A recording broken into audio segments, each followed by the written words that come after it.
बच्चों, नवीं Rajasthan senior secondary school की ऑनलाइन क्लासों में आपका अभिनंदन है। जैसे कि आप जानते हो कि अपना पाठ कौन सा चल रहा था बेटा, चैप्टर थर्ड चल रहा था। चैप्टर का नाम क्या था बेटा, अपनी वस्तु। हमने गद्यांश 8 पूरे कर लिए आपके साथ। मैंने कितने गद्यांश पूरे कर लिए बेटा आपके साथ, 8 गद्यांश पूरे कर रहे हैं। और हम आज चलेंगे गद्यांश नंबर 9 पर। दो भाई, गद्यांश नंबर 9 स्टार्ट करने से पहले मैंने आपको घर के लिए HW कुछ कार्य डाला था बेटा, आपने करा या नहीं करा? आपने कार्य करा या नहीं करा? वेरी गुड, मुझे उम्मीद है आपने कार्य जरूर करा होगा। तो एक बार आप क्वेश्चन मैच कर लीजिए, मैं बोलती हूँ आप क्वेश्चनों को मैच कर लूँ। भाई, महात्मा जी की बात को सुनकर कौन लज्जित हुए थे? भाई, मैंने घर के लिए HW जो आपको कार्य दिया था आपने करा है ना? अपनी नोटबुक अपने सामने खोल लिए। पहले नोटबुक खोलने के बाद मैंने जो कार्य दिया है उस कार्य को आप मैच करिए। जहां आपने त्रुटि करी है, कुछ भी गलती हुई है, उसका सुधार कार्य आपको करना है। तो पहला क्वेश्चन है, महात्मा जी की बात को सुनकर कौन लज्जित हुए थे? भाई, महात्मा जी की बात को सुनकर दोनों भाई लज्जित हुए थे। महात्मा जी की बात को सुनकर दोनों भाई लज्जित हुए थे। सेकंड क्वेश्चन, किसने लोहा गर्म देखकर चोट की? किसने की थी बेटा? महात्मा। हाँ बेटा देखो, सेकंड क्वेश्चन है, किसने लोहा गर्म देखकर चोट की थी? महात्मा गांधी ने लोहा गर्म देखकर क्या की थी? चोट की थी। मनुष्य क्यों नहीं सोचता है? बताओ भाई, मनुष्य क्यों नहीं सोचता है? इस दुनिया में अपना कुछ भी नहीं है, ये बात मनुष्य नहीं सोचता है। खाली हाथ संसार से कौन चले गए?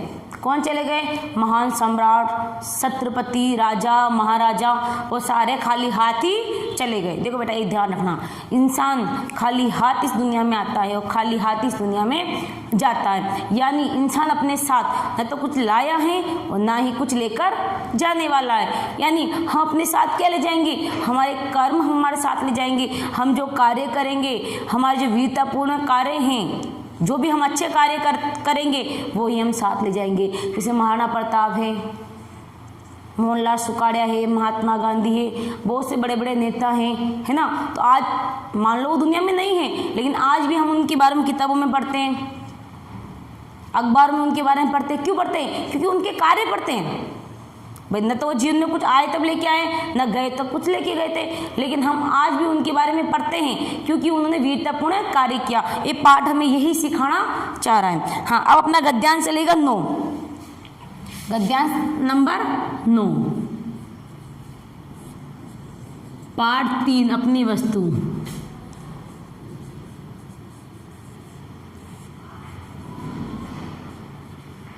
पाठ का नाम क्या है बेटा? अपनी वस्तु। गद्यांश नंबर कौन चलेगा बेटा अपना? गद्यांश नंबर 9। यानी आपने मेरे साथ मिलकर 8 गद्यांश को पूरा कर दिया है। हम चलेंगे गद्यांश नंबर 9 पर। तो बेटा सबने अपनी पाठ्य पुस्तक खोल रखी है ना? वेरी गुड, बहुत ही अच्छे स्टूडेंट है। सबने अपनी पाठ्य पुस्तक खोल रखी है मेरे साथ। जिनके पास बेटा बुक नहीं है, आपको विद्यालय में आके अपनी बुक लेनी है। बिना बुक के अध्ययन नहीं कर पाओगे आप। आपकी इस साल बोर्ड क्लास है, आप जानते हो इस चीज को। समय हमें बर्बाद नहीं करना है, हमें बुक लेनी है और हमारी तैयारी करनी है। यानी इस कोरोना वायरस को हमें मात देनी है। मान लो ये वायरस की बीमारी चल रही है, अभी कोविड-19 चल रहा है, इसके तहत आपकी छुट्टियां लगी हुई है, लेकिन आपको क्या करना है? इसको मात देकर, इसको हराकर हमें तो पढ़ना है। हमें हमारे लक्ष्य को ध्यान रखना है कि हमारी बोर्ड क्लास है इस बार। समझ में आ रही बेटा? आगे देखो, गद्यांश नंबर 9 निकाला। अब मेरे साथ साथ आप सोच वाचन भी करके पढ़ोगे। तुम लोग मेरे साथ साथ सोच वाचन बोलो। तुम लोग भूमि के इस छोटे से टुकड़े के लिए लड़ाई झगड़ा करके अपना अनमोल जीवन क्यों नष्ट कर रहे हो? देखो, महात्मा जी बहुत अच्छी बात बोलते हैं। वो जो महात्मा था, साधु संत था, वो क्या बोलते हैं बेटा कि तुम लोग किसके लिए बेटा? दोनों भाइयों के लिए। तुम लोग अपना व्यर्थ ही जीवन बर्बाद कर रहे हो लड़ाई झगड़ा करके। आगे क्या बोलते हैं? यह भूमि न तुम्हारी है और न तुम्हारी है। महात्मा जी क्या बोल रहे ना भाइयों को? ये भूमि न तो तुम्हारी है, न ये भूमि तुम्हारी है, ये भूमि किसी की भी नहीं है।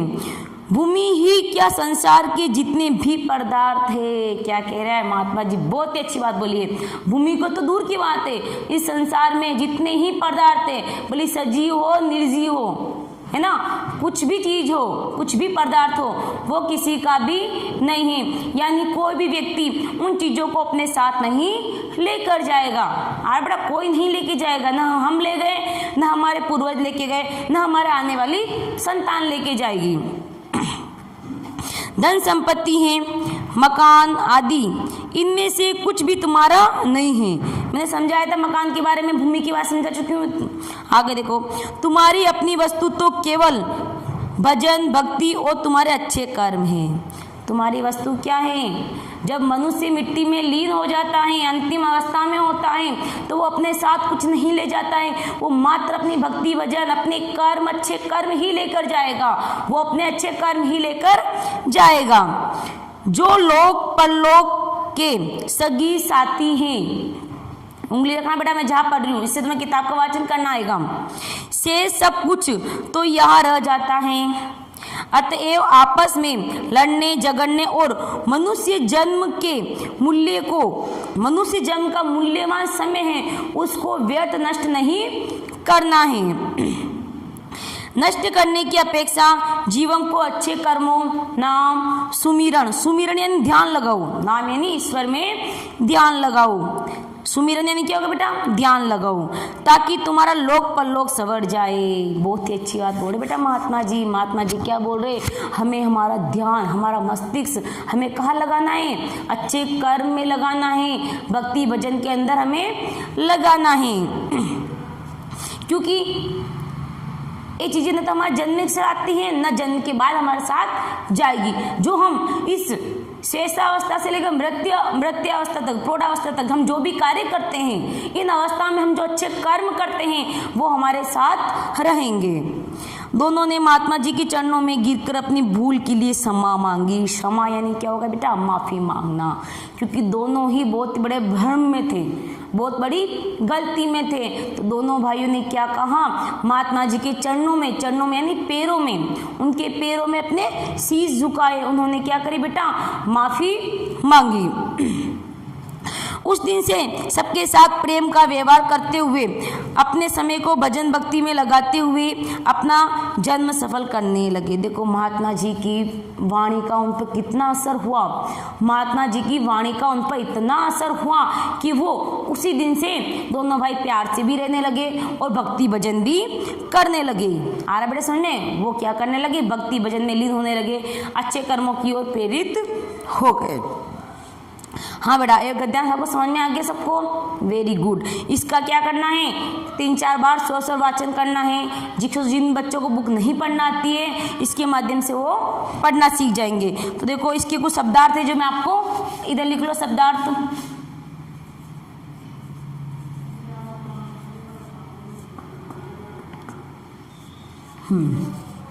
पहला है अनमोल। अनमोल जिसका अनंत हो, जिसका मूल्य अनंत हो। अनमोल यानी कीमती वस्तु।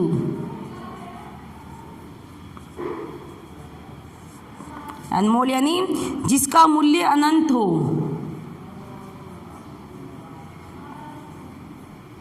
जिसका मूल्य अनंत हो। आगे बेटा समझ में? Very good. इसका मूल्य अनंत हो। नष्ट यानी क्या होगा? बताओ जल्दी से। नष्ट मैंने समझाया था। नष्ट यानी खत्म होना। नष्ट यानी क्या होगा?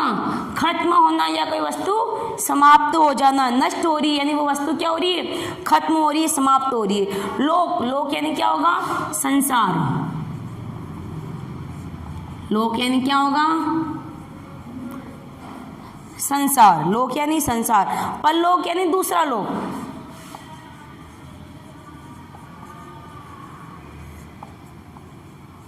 परलोक यानी दूसरा लोक। परलोक यानी क्या होगा बेटा? दूसरा लोक यानी अन्य लोक की बात की गई है। मूल्यवान यानी कीमती।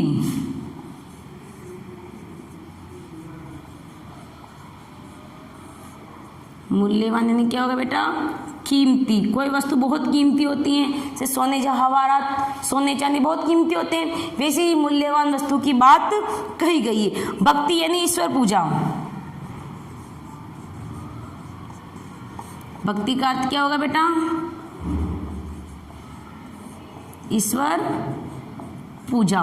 भक्ति यानी क्या होगा? ईश्वर की पूजा यानी भगवान में लीन होना। सवर यानी सुधर, उनका जीवन, मैंने पढ़ा था, उनका जीवन सवर हो गया यानी जीवन सुधर गया। सवर यानी सुधर गया, उनका जीवन क्या? सुधर गया। कर्म यानी काम, कर्म का क्या होगा बेटा? काम करना। अपेक्षा यानी तुलना, अपेक्षा यानी क्या होगा? तुलना करना, किसी भी चीज की क्या करते हैं हम? तुलना करना। सुमिरन यानी ध्यान, सुमिरन यानी क्या होगा? ध्यान। अब देखो मैं ऐसा एक बार रिपीट कर लूँ ताकि तुम्हें अभी याद हो जाए। अनमोल जिसका मूल्य अनंत हो, अनमोल जिसका मूल्य अनंत हो। याद हो गया बेटा? Very good. नष्ट यानी खत्म, लोक यानी संसार, विश्व, दुनिया, परलोक यानी दूसरा लोक, अन्य लोक। मूल्यवान यानी कीमती, भक्ति यानी ईश्वर पूजा, शवर यानी सुधर, कर्म यानी काम, अपेक्षा यानी तुलना करना यानी किसी के बीच में अंतर करना, सुमिरन यानी किसी के प्रति ध्यान लगाना। हाँ, सबसे पहले आप शब्दार्थ लिखोगे, फिर उसके बाद हम जो ये गद्यांश नंबर 9 पढ़ रहे हैं, इस 9 से जो भी अन्य महत्वपूर्ण क्वेश्चन बनते हैं वो आपको मैं लिखवा लेती हूँ, मेरे साथ साथ लिखोगे आप।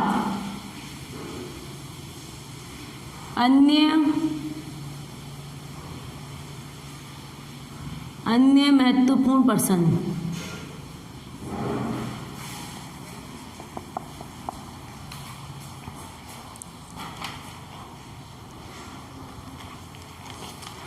पहला क्वेश्चन, महात्मा जी के अनुसार जीवन कैसा था? महात्मा जी के अनुसार जीवन कैसा था? कैसा था भाई? महात्मा जी के अनुसार मानव का जीवन बहुत ही अनमोल है, यानी सोने चांदी की तरह बहुत ही हमारा जीवन कीमती है, इसे व्यर्थ के कार्य में नहीं गंवाना चाहिए। भी जानते हो आप, हमें हमारा फोकस मात्र पढ़ाई पे होना चाहिए। भी हम, आप बालक हो, आपका फोकस किस पे होना चाहिए? मात्र पढ़ाई पर होना चाहिए। तो क्वेश्चन क्या है? महात्मा जी के अनुसार जीवन कैसा है?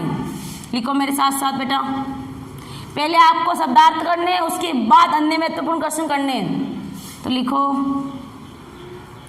महात्मा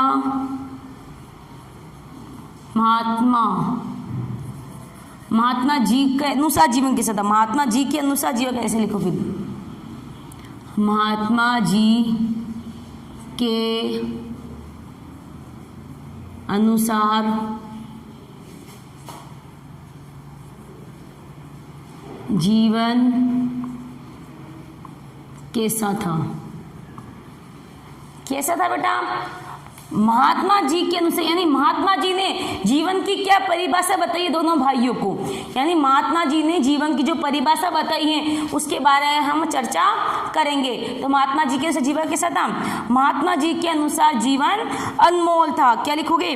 महात्मा जी ने बताया कि मानव जीवन बहुत ही अनमोल है, इसे व्यर्थ नहीं गंवाना चाहिए। तो क्या लिखोगे? महात्मा जी के अनुसार, बोलो, महात्मा जी के अनुसार, महात्मा जी के अनुसार मानव जीवन बहुत, महात्मा जी के अनुसार मानव जीवन बहुत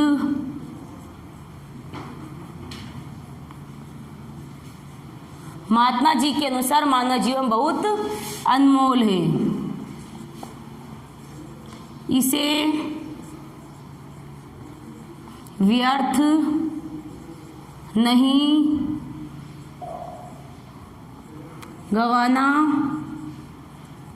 चाहिए। मेरे साथ साथ बेटा आप याद करोगे, क्योंकि अभी आप, क्योंकि किसी भी प्रसंग को हम बोलकर याद करते हैं या बोलकर हम उसे लिखते हैं तो हमें जल्दी याद होता है। तो महात्मा जी के अनुसार जीवन कैसा था? तो क्या लिखोगे? महात्मा जी के अनुसार मानव जीवन बहुत अनमोल है। महात्मा जी के अनुसार मानव जीवन बहुत अनमोल है, इसे व्यर्थ नहीं गंवाना चाहिए। जैसे आपका जीवन आपके लिए बहुत ही अनमोल है। तो आपको अपने जीवन को क्या करना है बेटा, व्यर्थ नहीं घुमाना है, क्योंकि जीवन बार बार हमें नहीं मिलता है, जीवन हमें बार बार नहीं मिलता है। अगला क्वेश्चन चलेगा अपना, देखो महात्मा जी की अपनी संपत्ति क्या है, महात्मा जी की अपनी संपत्ति क्या है। संपत्ति यानी जमीन जायदाद या अच्छे कर्म। लिखो आगे, महात्मा जी के अनुसार, महात्मा जी के अनुसार, ऐसे लिख लो आप आगे, मनुष्य की अपनी संपत्ति क्या है, फिर अपन महात्मा जी के अनुसार वाक्य लिख लेंगे। नहीं, मनुष्य की अपनी संपत्ति क्या है,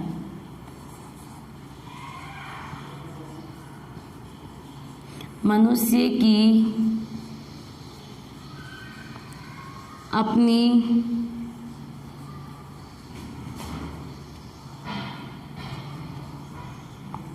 मनुष्य के अनुसार अपनी संपत्ति क्या है।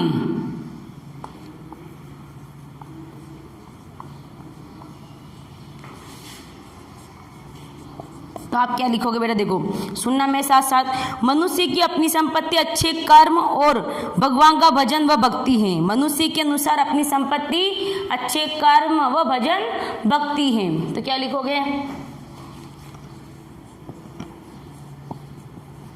मनुष्य के अनुसार, मनुष्य के अनुसार अच्छे कर्म व भजन भक्ति हैं। मनुष्य की अपनी संपत्ति क्या है, यानी वो मनुष्य पहले धन दौलत को संपत्ति मान रहा था, लेकिन महात्मा जी के समझाने के बाद मनुष्य के अनुसार संपत्ति अच्छे कर्म व भजन भक्ति है, यानी उसके अच्छे कर्म और भजन भक्ति ही उसकी क्या है बेटा, अच्छी संपत्ति है। अगला क्वेश्चन चलेगा अपना, महात्मा जी के अनुसार लोक परलोक संवारने के लिए क्या आवश्यक है। लिखो मेरे साथ, महात्मा जी के अनुसार, महात्मा जी के अनुसार लोक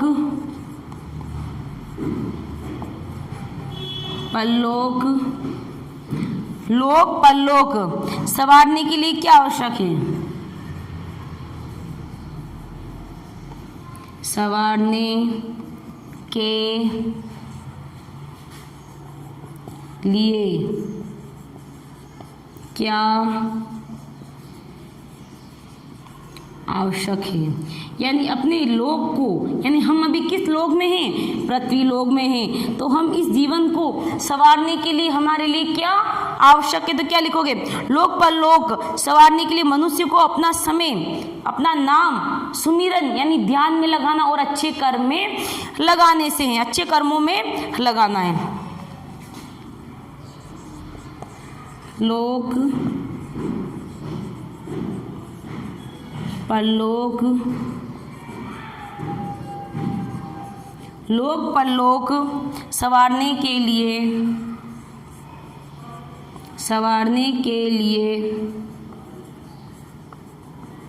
मनुष्य को अपना जीवन नाम सुमिरन, नाम सुमिरन व अच्छे कर्मों में लगाने से है। बेटा समझ में आया आपको, मेरे साथ साथ आपको लिखना भी है और समझना भी है। यानी महात्मा जी के अनुसार लोक परलोक संवारने के लिए क्या क्या आवश्यक है। तो सबसे पहले क्या ध्यान रखना, लोक परलोक बात इसमें आई रही है, क्या करना है, संवारने के लिए मनुष्य को अपना जीवन नाम सुमिरन यानी ध्यान लगाना, सुमिरन का अर्थ क्या होगा? ध्यान लगाना। ध्यान किस में लगाना बेटा? ईश्वर में लगाना। नाम सुमिरन, सुमिरन वह अच्छे कर्मों में लगाने से है, अच्छे कर्म करने से है। अगला क्वेश्चन चलेगा आपका, गद्यांश से उस शब्द युग्म को चुनिए जो आपस में विलोम अर्थ देते हैं। जो आपस में विलोम अर्थ, विलोम शब्द कौन सा था? समझा था पढ़ाते समय, लोक और परलोक। अगला क्वेश्चन लिखो आप बेटा। आपको एक क्वेश्चन होने के बाद 3 लाइन छोड़नी है।